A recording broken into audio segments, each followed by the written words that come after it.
guys have been wondering how the chipper shredder was doing after chipping up all the aluminum cans. Well, here we are a couple years later. Watch.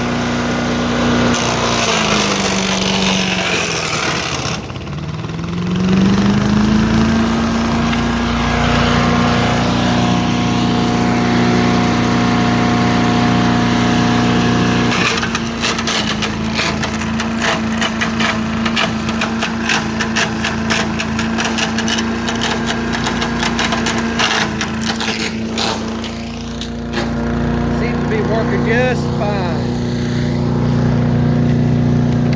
Got lots of pine here to chip up.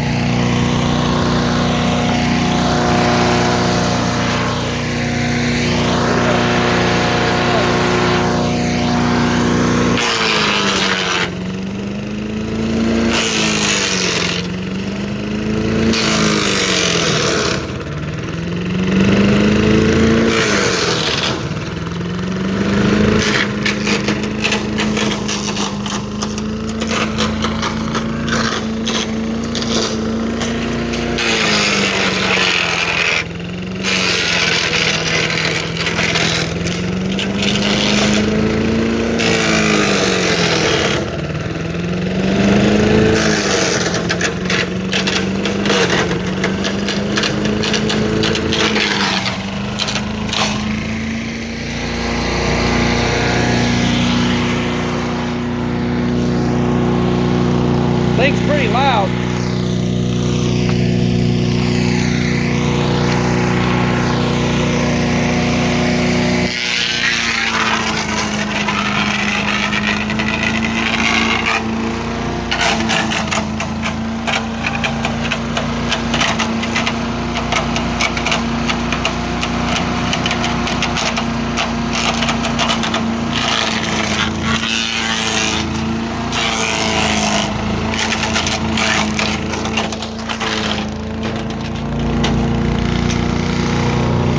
Look at this. Tore up my arm. Dang.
Pretty loud.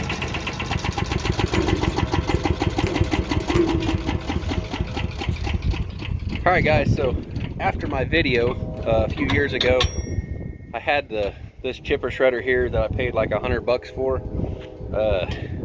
I was shredding up aluminum cans with it for the foundry. Well, I haven't got the foundry done yet. Sorry about that. Just got other priorities, like, you know, getting a sawmill and stuff.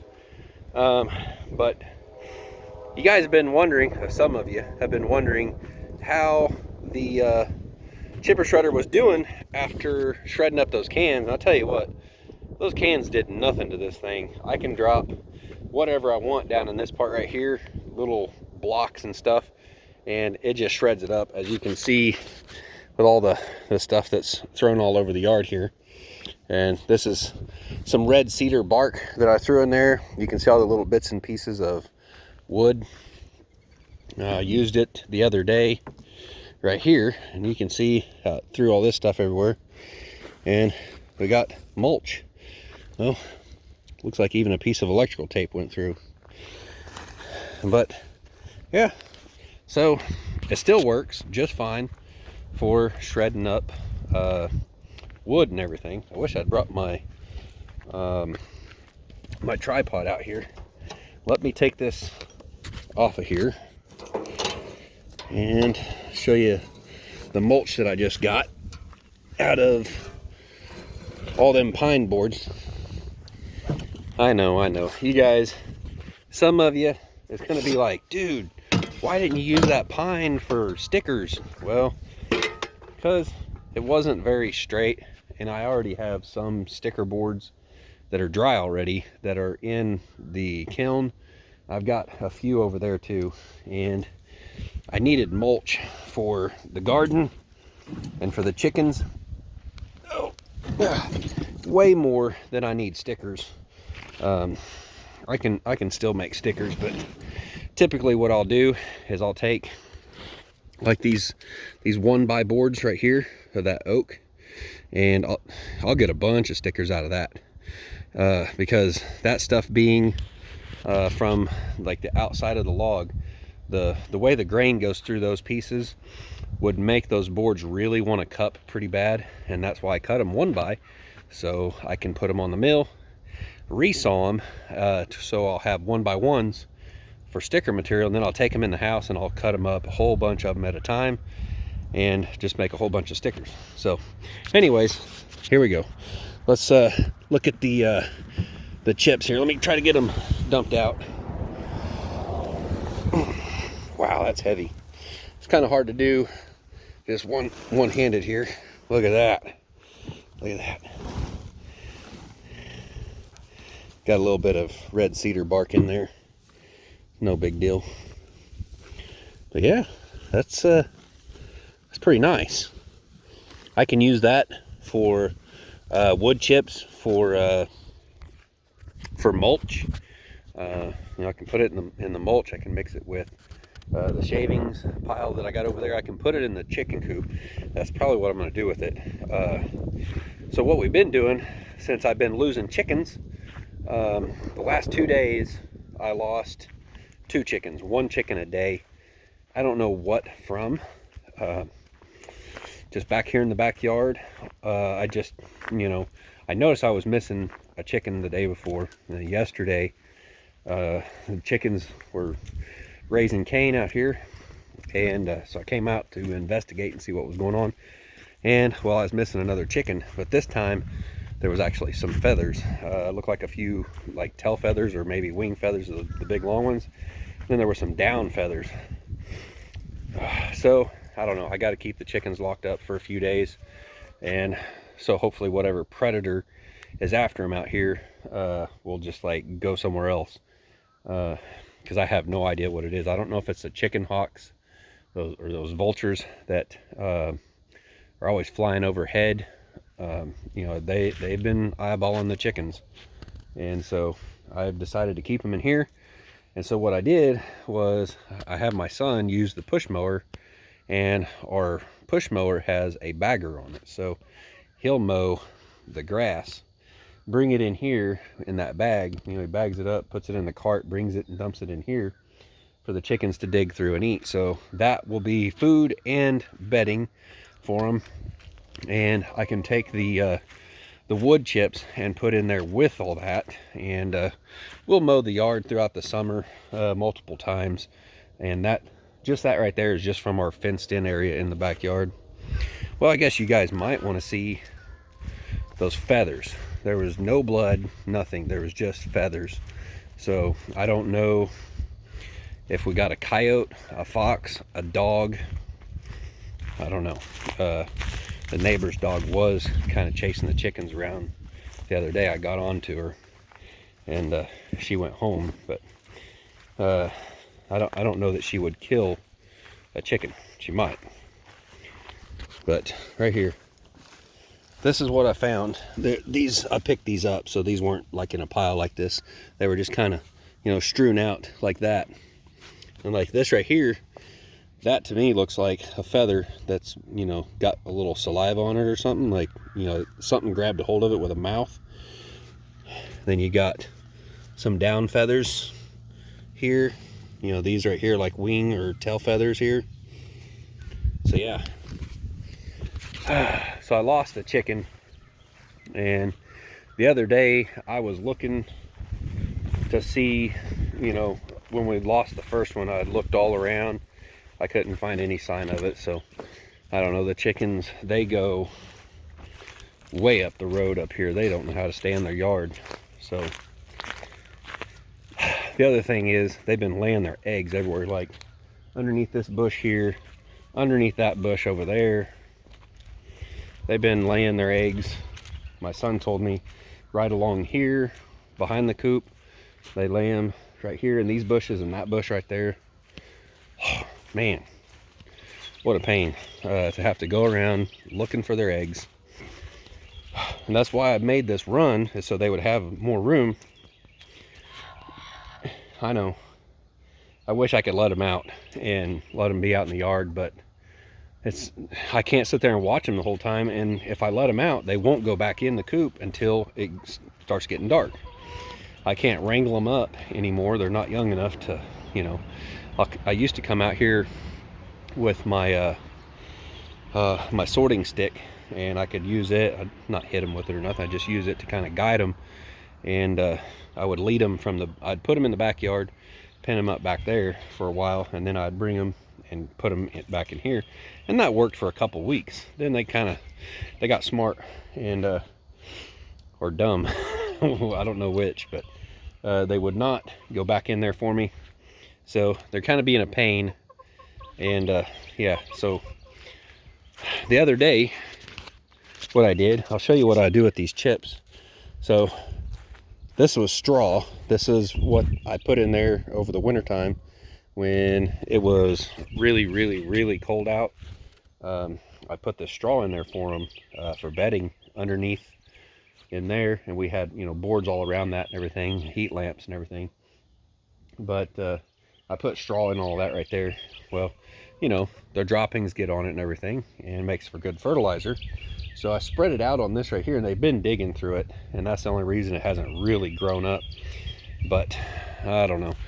I don't want to have to put a fence around all of this garden. Now that one out there, I don't really care too much about. Nothing hardly grows in that one.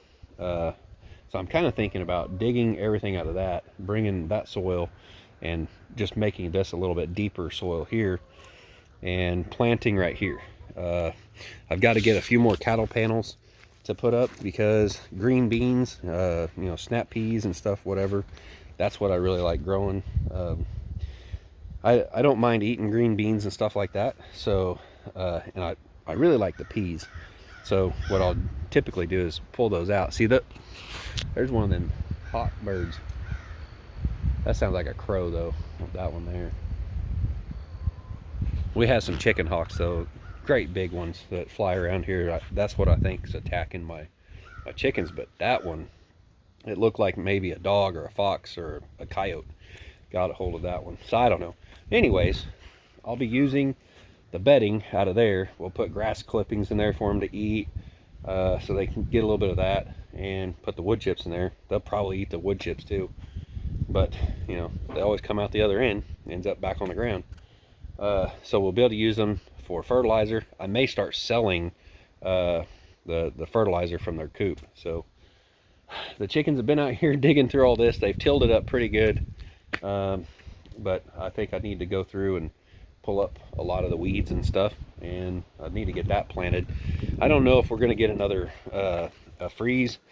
They're saying that it's supposed to get down in the 30s tonight, which honestly doesn't even seem right. It's nice and warm. It feels like it's about 75 degrees out here right now. I also got to get all that firewood picked up. Dadgum, I got so much to do. Today is like a mill cleanup day. That's why I got the chipper shredder out here. I just wanted to show you guys, this thing still works really good. even after shredding all those aluminum cans, I mean, you can see it for yourself right there. There's hardly any big chunks in here. It cut that up good. I'm surprised. That's nice. So that's what I decided to do with all that old pine. And this stuff right here, I'm probably just going to cut it up to where I can run it through that right there and just turn this into mulch. This has those beetles in it, and I'm honestly not going to get much of anything out of those pieces right there. It's not worth messing with. So if I can chip up all this little stuff here, get it cut down small enough where I can run it through the chipper, or some of the bigger stuff, I'll probably cut it up for firewood. These pieces of bark like this right here, I can drop this down in that big part, and it'll grind that up into mulch also. But some of this bigger stuff, I've got this one board right here. That's about a 2x12 right there. I got that, and then some of those half round pieces right there that I'll probably take out and use for siding on like a hunting blind or something. So yeah, I mean, I got those to pull out, and any of the other stuff that I'm not going to use, I'll probably just cut it up for firewood. Surprisingly enough, the other day I posted my seasoned firewood, and as you can see, I've got a little over 2 ricks gone out of that. This one couple that lives down the road here, their daughter is friends with my daughter, and they could definitely use all the help they can get. And so I was very generous with the rick of firewood that I took to them this morning. But it was very nice that I finally was able to sell some stuff and make a little bit of money, not a whole bunch, but at least now I don't have to worry about having gas to go to the meetup. I'm doing okay now. I mean, not, things are still really tight, let me put it that way. I'm not like doing really good. I've sold a little stack of wood that was right here.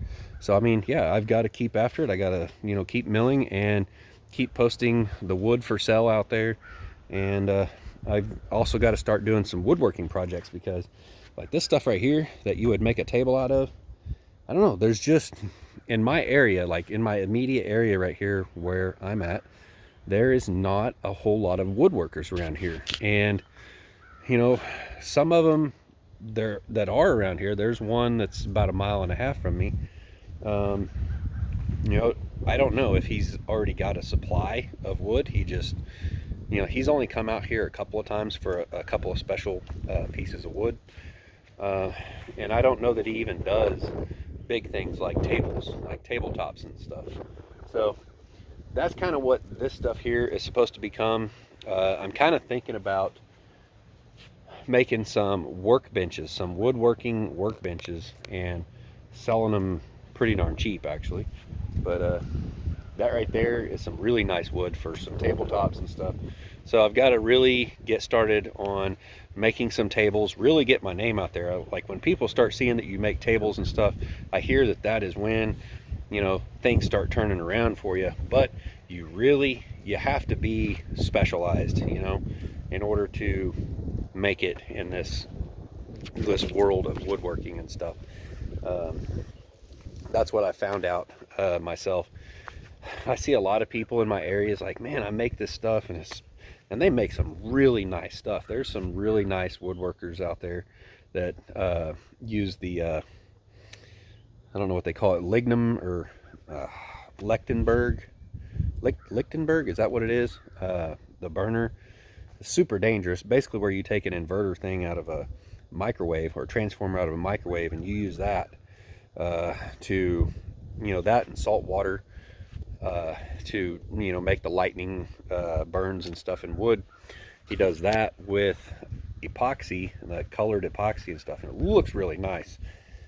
But he can't sell it. And well, what he doesn't really probably seem to understand is there has to be some sort of demand for something in order for you to sell a bunch of it. So if I was to take all of this wood here and turn it into 2x4s it would be gone overnight. I mean, that is 2x4s and 2x6s and 2x12s, 1x6s, 8-foot and 16-foot is the biggest thing. And red cedar, this red cedar right here, that doesn't belong to me. That actually goes to the guy that's been bringing the logs to me. I already got my half out of it, and he came and he picked up a full truckload of that stuff, and he still has this stack here to come get. He said he'll be here sometime this week to pick that up, or by the end of this next week, I think is what he meant. Where am I going with this? He's supposed to come get that, but you know, I have this stuff sitting out here, and then I have people wanting to buy it, and I can't sell that. You know, I can only sell what I have, and what I have is not enough to fill their order. And you know, so I have to shoot them a price. If they, you know, if that's what they want, I have to go buy it from a supplier. My supplier charges X amount of dollars. These people could actually go and buy from them, so I have to shoot them a price. And at the same time, I'm just honest with them. I'm like, hey, or you can go over to my supplier and you can buy it from them for this much. I'm not going to go out and buy it from them, bring it here, and resaw it for free, okay? And that's just the way it is. I'm not going to work for free. If they want it for a cheaper price, they can go directly to those guys and get it, because it comes from a mill to them. They get like cants and stuff, and you know, that's what they're selling. But you know, for the size this guy wants, it would have to be resawn, and you know, so I'm not going to do it for free. And I'm only charging another $1 a board foot on it, which probably seems insane, but in all honesty, it just you know, kind of puts it out there that, like, you know, just go and buy it from them and leave, you know, cut me out of it. You don't need to put another middleman in there. You know, if you want to buy stuff for a reasonable price, just buy it directly from me, like what I have, and you know, then you can get it at a reasonable price. It just makes sense. I mean, it would not make sense for me to go drive 15 miles and buy wood that, you know, I don't even know 100% sure that someone's going to buy that from me. You know, that would be stupid, right? When those people can just drive 15 more miles and, you know, go get it over there. Do they know about them? I don't know. They post on Facebook all the time. They're really good friends of mine, and I buy red cedar from them all the time, and that's pretty much all they deal in is red cedar. So I've been trying to stay out of that market and not compete with them.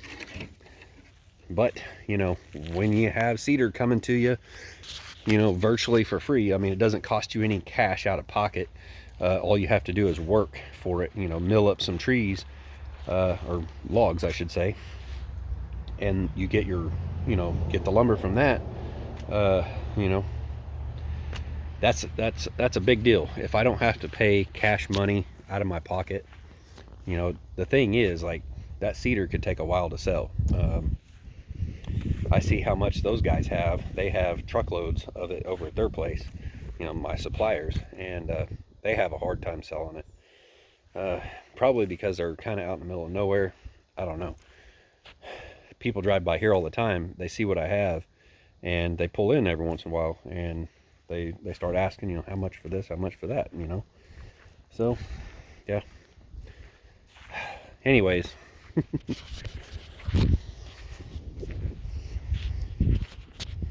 Yeah, all right guys, so really that was all I wanted to show y'all. Is that right there, and this is, it almost feels like cork. All right guys, so there you have it. The chipper shredder works just fine. I had so many people, you know, that were concerned, like, oh my gosh, you're tearing up that chipper shredder. It's such an expensive piece of equipment. Well, yeah, they are expensive, but I didn't pay much for it. So I paid $100 for that thing.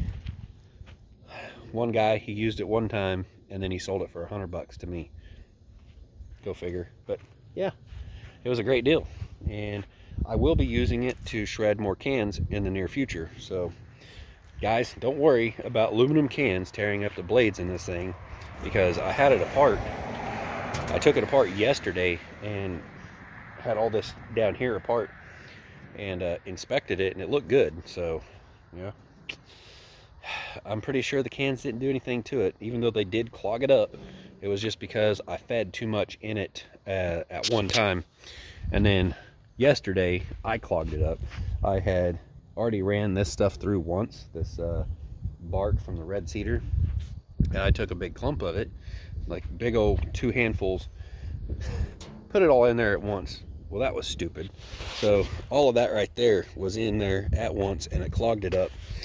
That's why I had to take it apart, because it clogged it up and I couldn't dig it out of there. It was jammed in there. I mean, it was tight. So I literally had to take it apart and get all that stuff out, clean it out, put it back together. It's just fine. But there you go. Really nice mulch right there for the garden. Well, it'll go into the chicken coop first, and I'll let them fertilize all this, and then it'll go in the garden later, probably next year, or I'll just sell it as chicken fertilizer, mulch, whatever you want to call it. So guys, I think that's all I got for now. Thanks for watching. Please smash that thumbs up, subscribe, share the videos if you would, and ring the bell for notifications. We'll see you next time. Thanks for watching.